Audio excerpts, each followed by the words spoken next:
No, gracias por la invitación, buen día.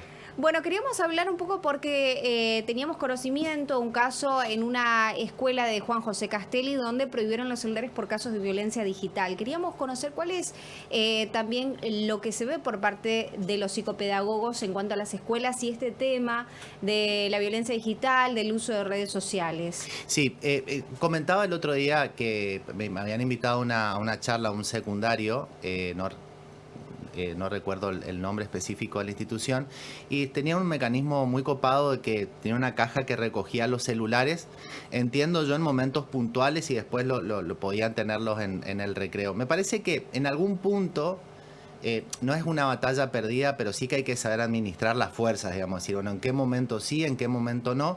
La tecnología es un fenómeno que vino para quedarse, el tema es el uso que se le da. Ahora, en cuanto a la violencia, yo creo que no creo que sea exclusiva de lo digital o de lo internautico, por darle un nombre.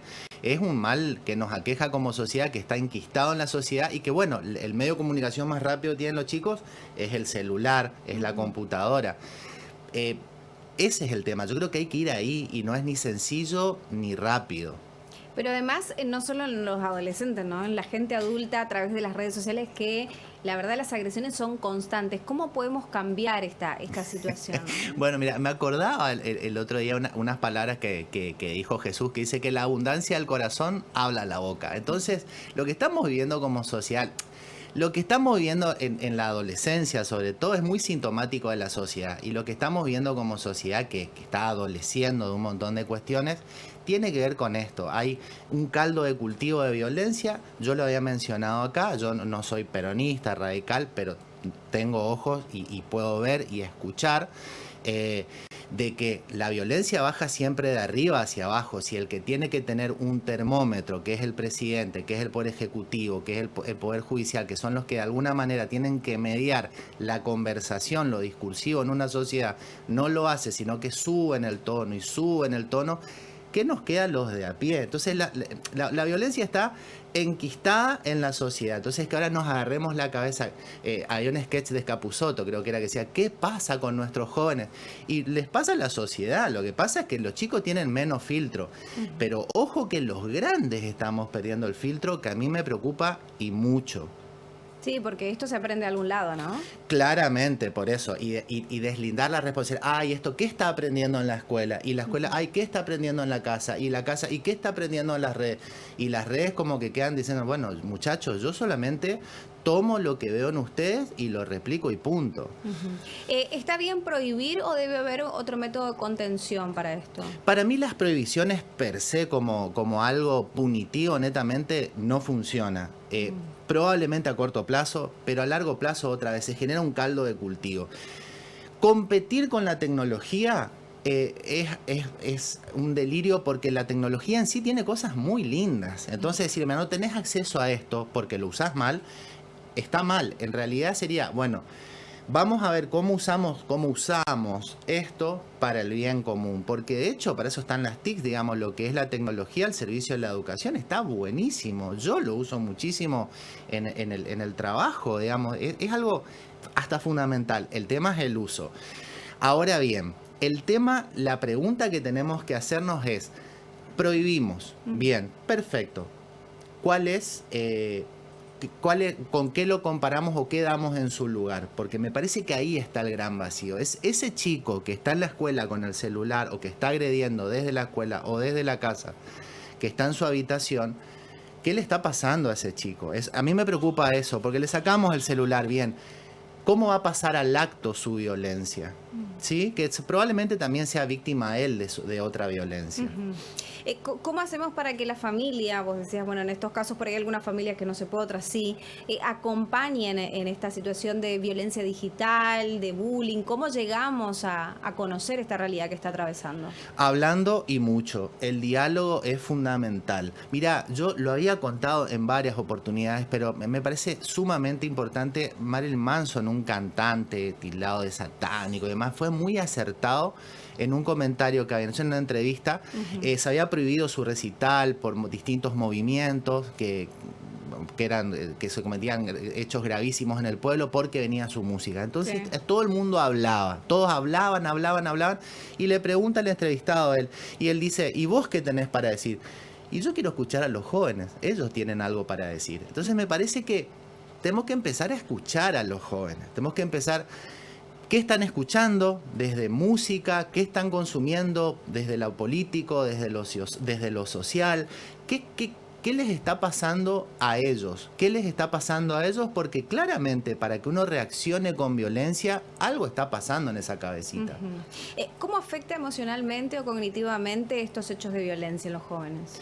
Tremendamente, porque quita una valla de contención. Es como cuando andás en bicicleta y te caes la primera vez. Sos consciente de que existe un daño, de que puede pasarte algo malo. Bueno, entonces se le quita una vulnerabilidad innecesaria, digamos, que puede ser ir quitada de a capas, enfrentándolo, pero la violencia está tan transversal que te atraviesa y primeramente te desnuda, porque esto es, digamos, lo grave de lo digital. Alguien en cualquier lugar que probablemente no sepas ni quién es, puede decir cualquier cosa acerca de vos, pero cualquier cosa, cualquier barbaridad, incluso en público, y lo que queda, queda. Entonces son plumas que se esparcen y no podés tomar una por una. Entonces ante eso uno queda completamente vulnerable. Lo que lleva a esto, el sentido de identidad, porque estos chicos que hoy se relacionan desde lo digital, porque hay una búsqueda de la identidad. Y eso justamente, la identidad se tiene que construir de entre el uno a uno, partiendo de la familia, partiendo de la casa, explicándole lo importante que es este niño, este adolescente, incluso este adulto, con un rol dentro de la familia, con un rol dentro de la sociedad, y que lo que hace tiene consecuencias muy graves. ¿Qué señales podemos advertir en los jóvenes que podemos pensar que están siendo víctimas de, en este caso, violencia digital, acoso o bullying?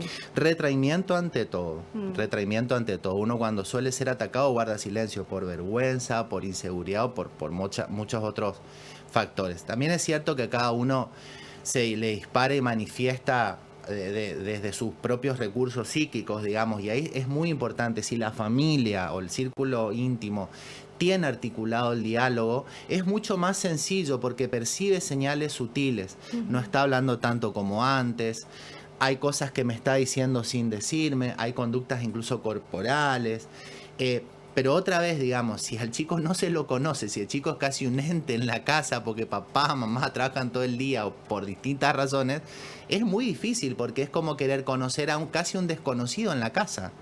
Y además de, por ejemplo, la sanción, la prohibición, se dio en este caso, como se puede dar en otras situaciones, ¿qué podemos optar dentro de la escuela para que este niño no sea víctima de violencia digital o para que no haya bullying o tratar que se disminuya esta situación que está aumentando en el último tiempo? Bueno, talleres de concientización ante todo, ¿sí? Talleres de concientización ante todo, y yo esto es algo que vengo viendo por lo menos en los ámbitos en los que visito, siempre se da sobre la leche derramada, ¿no? Sobre lo que ocurrió, entonces hablemos sobre lo que ocurrió. No, hablemos sobre lo que está pasando para empezar a ver estas cuestiones, porque aparte a mí me gustan mucho los talleres, los conversatorios, porque surgen muchas cosas, hay resortes que se tocan ahí, hablando un tema que se dispara por otro lado y te da para hablar de otras cuestiones también. Yo insisto en esto, la palabra es fundamental, los chicos necesitan hablar, necesitan comunicarse, pero nacieron en una era digital en la que no nacimos nosotros, donde la palabra está escindida de muchas cosas. También del deseo, guarda con eso. Exactamente. Y en cuanto a los psicopedagogos, el rol que tienen en este momento es crucial, ¿no? Dentro de las escuelas. Todo lo que es educación, salud mental, son fundamentales porque son procesos de aprendizaje. Hay un proceso de aprendizaje en el que nos encargamos nosotros, los psicopedagogos, que tiene que ver no solo con lo que se aprende, sino con lo que se mal aprendió. Desandar ese camino, hacer los ajustes razonables para que se aprenda por los andamiajes correctos, como por ejemplo comunicarse. A ver, va a escandalizar, pero una agresión es una forma de comunicación. Sí. Entonces, ¿cómo hacemos para convertir esa manera de comunicar atacando al otro desde un diálogo mucho más profundo y mucho más amoroso también. Pero además que nos llegue a consecuencias que por ahí no podamos, o se nos van de las manos. Escuchaba en esto que es la semana pasada se dio muchas charlas, capacitaciones en cuanto a la semana del suicidio. Sí. Se habló mucho de esto, de no llegar a esta situación, porque hay jóvenes o adolescentes que piensan en esto cuando son muy acosados, cuando sufren bullying. ¿Cómo tratar de solucionar esto? Y son los ciclos de la violencia. La pregunta es, ¿en qué momento va a pasar al acto? Porque de pasar al acto, pasa al acto, de distintas maneras. A veces no a través de un suicidio, a veces no a través de una piña, pero la violencia como algo netamente simbólico, flotando en el aire, que no causa daño, que son solo palabras. Yo también quiero llamar a la reflexión desde mi lugar, decir, toda la clase política, independientemente del color, tiene que bajar el tono. La gente, me incluyo, estamos todos muy tristes, agobiados por factores económicos, sociales, y lo último que se necesita es echar más nafta con palabras, ideas y ataques que no suman en nada, por el contrario, atacan, que después se replican en distintos lugares. Eso no es libertad de expresión, eso es violencia disfrazada. Y pasar al acto es nada, pero es así la franjita, pasar al acto. Sí, esto se ve en todas las áreas. Totalmente. En todas las áreas se puede ver que está creciendo esta violencia, estas agresiones, no solo digital, sino uno, se encuentra, tiene distinto pensamiento y ya es como es una bomba de tiempo, ¿no? No, es que básicamente está prohibido pensar, digamos. Hoy yo lo llevo mucho al plano político, porque está todo muy polarizado. Uno dice tal cosa, ¡ah! Cuca, tal cosa, la libertad avanza, tal cosa, zurdo. No, pará, pero se llama pensamiento crítico, no en política, en la vida. De hecho, yo en mi profesión, digamos, yo trabajo mucho desde lo ecléctico, pero yo soy muy del análisis funcional o análisis aplicado a la conducta. Y, digamos, también hay un lado, en realidad todos nos enriquecemos desde escuchar al otro y decir, bueno, esto puedo tomar, esto puedo no tomar, no tengo por qué tomar todo ni desechar todo, pero aparte por el hecho de que haya una persona que está dando su opinión respecto de algo, ya es válido por ese hecho mismo. Exactamente. Bueno, hay que trabajar entonces, capacitación es lo fundamental en estos casos, así que vamos a ver qué va a pasar. Por lo pronto en esta escuela hasta el 30 de septiembre están sin celulares los jóvenes, vamos a ver qué va a pasar. ¿Qué se hace en el medio y qué se hace después? Sí, esperemos que se haga algo, ¿no? Antes que esto. Muchas gracias, Diego, gracias por venir.